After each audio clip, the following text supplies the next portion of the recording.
the biggest thing that people use typology for often, especially when it comes to coaching, a lot of the times it's personal growth, but a lot of the other times it's communication growth in terms of like, how do I interact with someone who is important to me where that we're missing the mark on. And I've had repeat clients. Every now and then I get someone who wants to come back. They'll like get a session, and then 3 months later they'll buy another coaching session, and we'll talk about the results and what they had. And they'll be like, yeah, we got over that bump, but now we've kind of run over into another bump.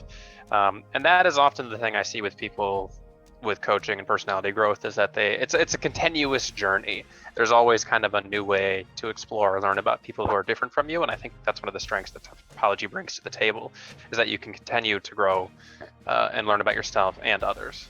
It's framed through the, like the basic 4 functions, and helping them understand how their functions might be leading to either a misunderstanding of the situation, or how the person that they're trying to interact with also could be misunderstanding them based on like their best estimate of that person's type. It really does focus on usually the first and last function. I think is usually where people's greatest strengths and weaknesses tend to show in terms of communication.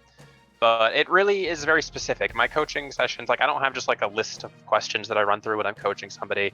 Like when someone comes into a session with me, it's a blank slate. It's like, all right, what do you want to talk about today? Like, what do we want to discuss? And I have to just build from there.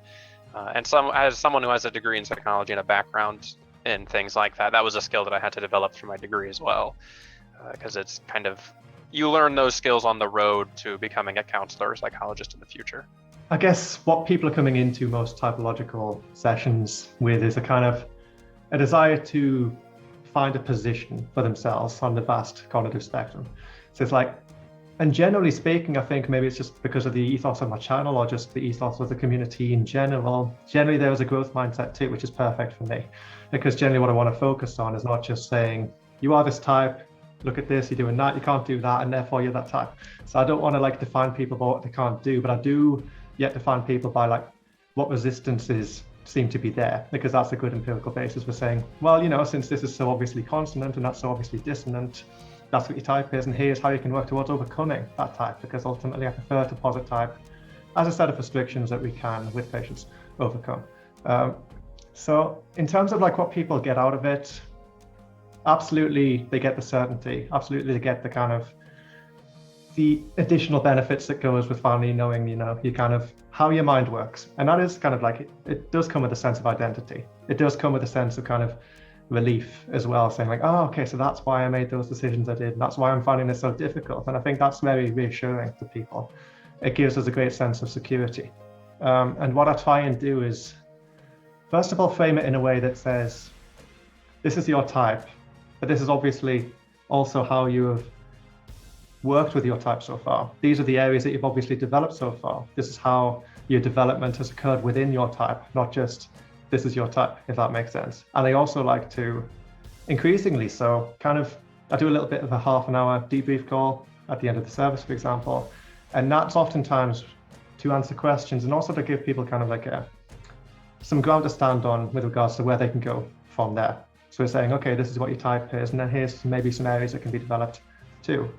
And that also feeds into kind of like, it's not just kind of business. I do want to help people, but it also like time's money and all that. So I do offer additional coaching services that can actually be very nice to sort of like type someone and then transition into coaching services where we can actually map out resistances more thoroughly and then actually take a more actionable, concrete approach to kind of saying, well, okay, here's how we can develop your type and expand the region of your cognition. So ultimately what I want to give people is a frame of reference for themselves within the cognitive spectrum, but also means by which they can develop their type and maybe take one step closer in the journey of individuation.